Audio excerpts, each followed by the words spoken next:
welcome to Three Men and a Movie. And today we're reviewing the movie Star Trek. See if you're still so relaxed when your eyeballs are bleeding. Space is disease and danger wrapped in darkness and silence. The basic premise of this film is that it is the boys in their early years, the crew in their early years, and how they come together and how they end up running the Starship Enterprise. Or James T. Kirk ends up becoming captain of the Enterprise.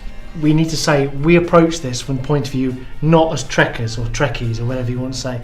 I certainly approached it from the point of view of someone who knows a little bit about the original series, knows the relationships, and that was about it. Okay, I would say that I know a lot about the original series, but nothing since. I wouldn't say I was an avid follower. It's a very interesting point you make there, because I was thinking halfway through the film, who's this made for? Is this made for people like older people? Because basically a lot of the jokes are about, or a lot of the characters and the jokes about the characters are based on the original series.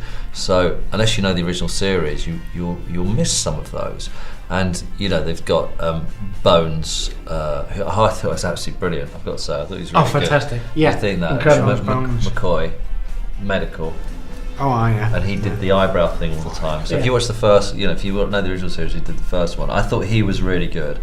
I thought Chekhov's part was great as well. I thought Uhuru was good, fit, and so like I remember it all. I thought Chekhov's Russian accent I found not believable. Right. But is it a good one? I think it's like when I speak Russian, right? It's kind of like when you do Chris Tarrant or something. Yeah. And I'm inclined to agree with you, which is why, as I do, I check my notes. And guess what? What? He's from Russia. Is he? He's from Leningrad. Oh. But I agree with you. I wasn't completely sold on his accent, but he was a funny character. It was like it was hammed up a bit too much. Maybe that's what happened. Yeah. But do you know what?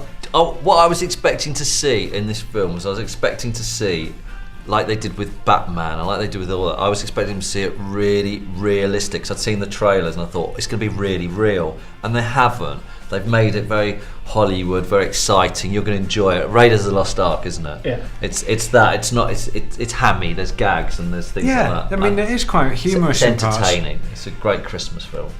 Oh, I have to say, if we're into it, I loved it. I really liked it. I enjoyed it. I didn't want it to end. I thought it was alright. Yeah. You don't want it to go on forever. But yeah, I enjoyed it as like a sort of a spectacle, a sort of thrill ride through space, whatever. But it got a bit bogged down in the middle. The plot just seems to jump about, and all the chronology of this is 23 years later, and all this, kind of all the black holes. I got a bit confused in parts. I really like the idea of how they all came together. Oh, yeah, and then when it was like, is it real or is it real? We can't go into too much, but it's basically time travel and stuff. A bit Back to the Future, wasn't it? A bit Back to the Future, and you're like, oh god, where are we? I'm lost. I thought it was very loosely nicked from Star Wars. Right. You can't say that. Yeah. Well, how can you say it's a that? Farm boy, right? He's leading a simple life. Okay. And then all of a sudden he gets carted off into space into these massive great adventures. Ends up on this big sort of dark spaceship with this guy who's standing there going like that. Then he has a scrap with him and he goes, right, I'm going to destroy you like I did your father. And all that. And then it ends. Whoa, hang on. Don't give away the ending again. Joe's, I think, hit the nail on the head. But Star Wars was kind of an age-old story premise. You know, you say there's 6 stories going back through history. Yeah. That is a classic premise. And I think they did borrow a classic premise, but I thought for that reason, that's one of the reasons why I love the film. I thought some of the aliens were very disappointing to begin with. I thought the woman with the big eyes I thought was great, but the little one who hangs out with Simon Pegg, Doctor Who, wasn't it? And the woman who's painted green. Yeah. What was he doing, coupling off with the woman who's painted green? I mean... Oh, you racist. Oh yeah, sorry about that. I'm quite embarrassed.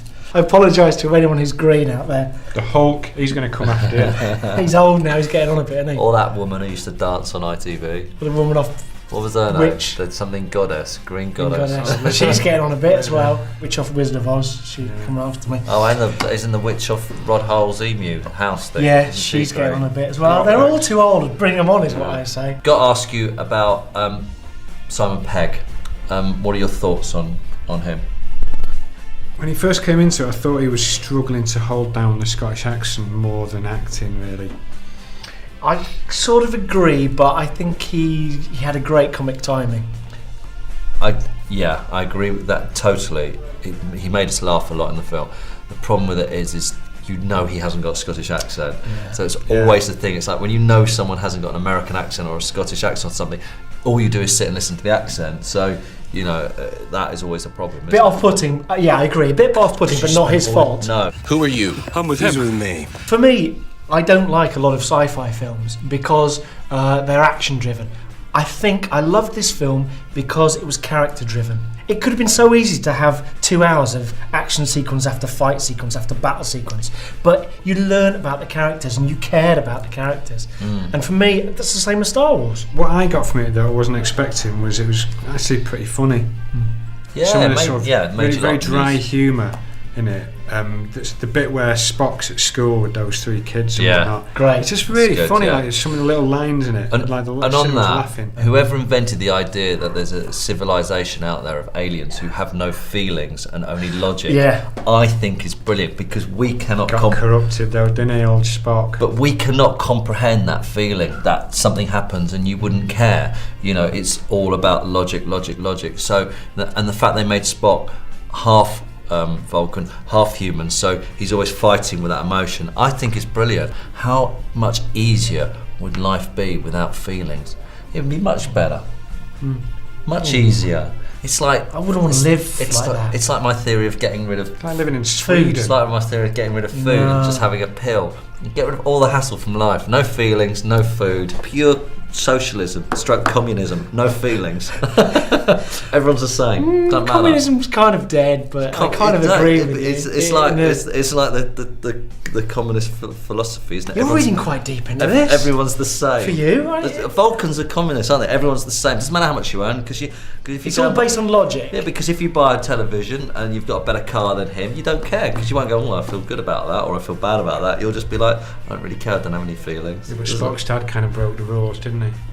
I reckon some of those Vulcans were more Yeah, they equal probably than had a little others. bit of feeling. Oh, on there's the a side. bit Yeah, of capitalism there was a going little on, bit, wasn't there? yeah, There was a bit of because they were all dressed up in their There was me thinking dangerous, thinking slippery slope. the Vulcans lived in utopia in a fantastic cooperative society. Don't and now, know. Bit of corruption. Oh, there's a bit of emotional corruption. corruption going on. As we do at the end of all these, we like to say what we think of the film. Joe, would you recommend going to see it? There was a little bit of sort of Trekky stuff in the middle that I could have done without, really, but it was really good. Neil?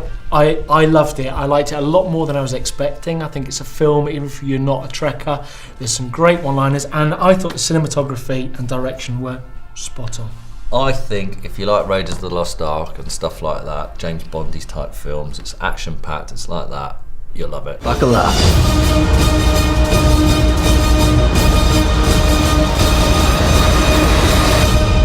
The wait is over.